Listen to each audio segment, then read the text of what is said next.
Pernah nggak sih kalian tuh wondering kenapa sih ada orang-orang yang mungkin masih kuliah, ada yang baru lulus kuliah, tapi mereka bisa dapat banget internship di tempat yang bergengsi. Gimana sih caranya mereka bisa dapat opportunity itu? Apakah dari orang dalam atau apakah dari seseorang yang mereka kenal?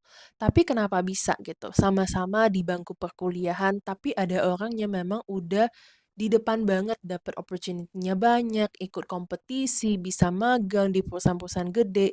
Sedangkan ada tipe yang mungkin biasa-biasa banget dan gak tahu malahan gimana caranya.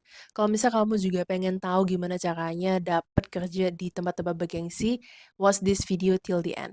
Hai semuanya, kenalin aku adalah Floren, founder dari How Learn. Kita bantu teman-teman akselerasi karir mulai dari LinkedIn optimisasi, CV optimization, resume, simulasi interview, dan masih banyak lagi dan juga upgrade skills. Cek link di bawah ini kalau misalnya teman-teman ada yang mau dibantu. Yang pertama aku bakalan bahas dulu kenapa sih networking itu tuh penting banget. Orang-orang yang bisa dapat pengalaman atau magang di tempat-tempat bergengsi, terutama kalian-kalian yang masih kayak mahasiswa, baru fresh grad, pasti mostly itu dari koneksi atau dari networking. Tapi pertanyaannya adalah kalau misalnya kita adalah tipe-tipe orang yang memang gak ada koneksi sama sekali, gimana sih caranya mulai gitu? Sebelum kita bahas ke sana, aku pengen bahas dulu sepenting apa networking itu. Networking adalah sebuah hubungan yang dijalani oleh dua orang secara profesional dan biasanya networking ini tuh akan memberikan feel orang itu bahwasan kayak oh mereka udah kenal kamu, udah menjalin hubungan yang lumayan lama. Maka at the end of the day mereka itu lebih bisa mengenal oh kamu tuh siapa dan kira-kira nanti kalau misalnya dibutuhkan skill yang mungkin kamu punya mereka bisa cari kamu. Bayangin kalau misalkan mereka sama sekali tidak mengenal kamu, bagaimana mereka bisa menawarkan opportunity itu? It doesn't make sense kan? Jadi networking itu tuh memang sepenting itu. Tapi networking yang dibangun itu tuh nggak bisa cuman kayak 1-2 hari, 2-3 hari. Networking adalah sebuah aktivitas yang dilakukan secara berangsur-angsur dan juga continuously. Kita masuk ke untuk teman-teman yang kurang nyaman untuk bergaul atau networking di luar rumah gitu ya, mungkin kayak ke networking event, terutama kamu-kamu yang mungkin masih mahasiswa kan kadang tuh bingung ya mau ke networking event yang bagaimana. Bahkan kalau misalnya let's say kamu udah kayak, oh aku mau ke expo nih, gimana caranya kamu approach orang itu? Kadang kan segan aja ya rasanya kayak, I'm nothing gitu, gimana mau approach orang dan lain-lain itu sebenarnya rada-rada susah kalau misalnya baru pertama kali dan tidak ada orang yang mengenal kamu. Tapi mungkin in the future kalau misalnya kamu udah senior level, udah orang-orang yang benar-benar profesional, boleh banget kamu juga coba networking di bagian yang offline, yaitu ikut-ikut seminar dan ketemu orang-orang di industri kamu. Tapi hari ini kita mau bahas networking via online, yaitu kamu bisa networking through LinkedIn. Nah, LinkedIn ini tuh apa sih? LinkedIn adalah sebuah platform social media yang profesional, di mana kamu itu tuh bisa mulai mengkomunikasikan kamu tuh siapa. Ibaratnya kamu itu memunculkan identitas pribadi kamu di sebuah platform profesional untuk menunjukkan, oh kamu tuh siapa, bergerak di bidang apa, punya skill apa. Eventually, tujuannya untuk apa sih? Tujuannya yaitu untuk biar orang-orang itu bisa mengenal kamu. Untuk awal gimana caranya kamu buat profil LinkedIn, kamu nggak usah mikir yang terlalu berat-berat banget. Mulai aja dulu dari profil yang paling-paling sederhana. Misalnya kamu bisa pakai foto profil yang profesional, semi profesional lah.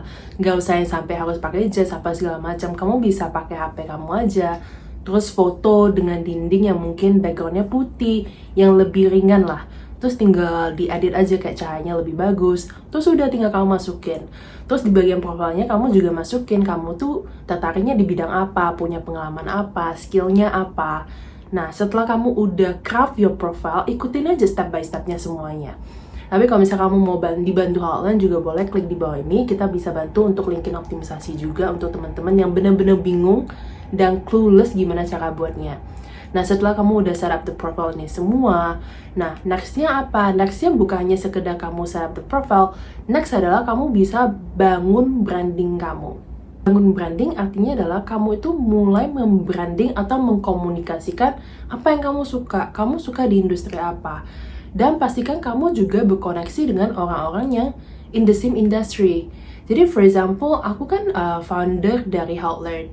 Jadi mostly customer aku tuh memang teman-teman yang professional, orang-orang yang mau cari kerja, orang-orang yang mau upgrade skills, atau orang-orang yang mau kayak dia udah manager level terus mau ke head level, mau ke VP. Jadi aku suka banget platform LinkedIn ini untuk koneksi sama orang-orang profesional ini. Karena selaras apa yang nanti aku akan bagikan di LinkedIn, mereka juga bakal tertarik gitu. Jadi kamu pastikan cari komunitas kamu yang memang sesuai dengan background kamu. Misalnya salah satunya kamu misalnya LinkedIn kamu tentang ilmu gizi kesehatan. Nah, kamu cari orang-orang yang memang tertarik di bidang itu. Jangan pula kamu cari orang-orang yang misalnya kamu baginya ilmu gizi kesehatan apa segala macam. Tapi kamu koneksinya itu semuanya dengan teman-teman kamu yang gak ada hubungan sama sekali. Misalnya yang bergerak di bidang arsitek. Nah, nanti eventually kenapa? Eventually kalau misalnya koneksi kamu semuanya di bidang arsitek, akhirnya si LinkedIn ini tuh juga jadi bingung, oh kamu sebenarnya posisinya di mana, industrinya di mana. Jadi ketika dia mau kayak saranin ke orang lain, oh ini profil tentang ini tuh dia jadi bingung, karena kan dia tuh sistem ya, SEO, Search Engine Optimization. Jadi pastikan kamu koneksinya juga di industri orang-orang yang sama. Nah, setelah kamu udah punya koneksi ini, kamu juga boleh mulai kayak ngepost sesuatu hal yang di bidang kamu lah, di industri kamu. Dan kamu juga bisa mulai kayak komen, interaksi dengan orang-orang di industri kamu untuk show that kamu tuh punya interest di sini. Nah, untuk bangun komunikasi, bangun kayak relationship itu nggak bisa terjadi dalam 1-2 hari kan. Pastinya dibutuhkan waktu yang lumayan lama. Jadi kalau misalnya kamu baru mulai hari ini, kamu nggak bisa expect, oh bulan depan bakalan dapat banyak tawaran, 2 bulan lagi bakalan banyak tawaran. It depends, kadang bisa, kadang enggak gitu. Jadi bangun ini pelan-pelan, enjoy it. Ambil ini sebagai kayak apa ya, sebagai pembelajaran dimana kayak kamu ya udah mengekspresikan diri kamu juga journaling di sana, react ke post-post orang-orang, jadi saling terkoneksi, saling terhubung gitu. Jadi one day kalau misalnya ada opportunity atau apa, orang-orang ini tuh bisa menawarkan kamu sesuai dengan skill dan bidang kamu gitu. Nextnya setelah kamu udah ada profil, kamu udah connect dengan orang yang tepat, nextnya adalah apa? Kamu udah bangun brandingnya. Next adalah kamu itu harus be consistent. Be consistent of building the branding. Jadi jangan cuma kayak 1-2 hari ngepost terus ya udah hilang gitu. Habis kamu ngebangun branding ini, bukan hanya sekedar kamu throw the question, tapi kamu juga harus be a good listener. Be a good listener dalam arti kamu juga harus dengar dari orang-orang lain kayak, oh apa sih feedback-feedbacknya gitu yang mereka throw ke kamu. Ketika kamu buat post, pasti akan ada kan orang-orang yang kayak kasih reaksi, kasih komen. Coba kamu baca komen-komennya, kira-kira apa sih yang harus diimprove lagi, apa sih menurut mereka, pandangan mereka itu bagaimana. Kamu juga bisa menggunakan namanya cold pitching atau cold message. Cold message artinya kamu itu nge-SMS atau nge-DM orang-orang yang gak kamu kenal sama sekali. Tapi dalam konteks ini tuh nge-DM-nya itu dalam bentuk profesional ya. Karena kemarin itu sempat ada beberapa yang viral itu kayak, oh mereka nge-DM tapi dalam konteks yang gak profesional, yang kayak halo cantik, halo boleh kenalan gak, kayak gitu-gitu. Jadi avoid that kind of thing di social media profesional. Jadi harus pintar-pintar aja, jago-jago untuk tahu di mana posisi dan tempat yang tepat untuk melakukan hal tersebut. Jadi cold message atau cold email ini tuh kamu bisa kayak jelasin kamu tuh siapa, nama kamu siapa. Nanti aku bakal cantumin deh contohnya di sini. Ya nama kamu siapa, kenapa kamu mau connect sama mereka. Gak usah langsung kayak nanya kayak ada opportunity nggak usah kayak gitu. Tapi lebih ke build the relationship. Jadi mereka ibaratnya mereka tahu nih kamu berada nih di dunia ini gitu. Jadi in the future kalau misalnya ada project yang related, mereka bisa tawarin gitu. Tapi on top of that, selain daripada kayak kita mikirin opportunity aja, kadang tuh ya udah it's just a good for connection sama relasi aja gitu. Jadi kadang tuh kita harus buang jauh-jauh anggapan kayak, oh aku mau bangun ini karena goalsnya ini. I mean it's good to have it, tapi jangan terlalu monoton dalam arti, oh kalau misalnya gak ada goals ini jadi kayak males gitu ngelakuinnya. Tapi you gonna enjoy the process.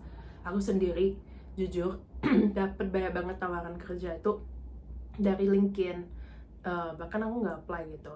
Terus dapatnya dari mana? Ada yang dapat dari koneksi, ada yang dapat dari kayak orang-orang random, stranger gitu ya. Tapi mungkin karena profilnya itu tuh memang udah strong di bidang marketing gitu. Aku bakalan put my social media down below here. Kalau misalnya kalian mau connect, feel free to connect with me. Bisa cek juga kalau misalnya ada mau ditanyakan, bisa langsung drop di bawah social media ini, di bawah komen ini, and I'll see you guys in the next video. Bye.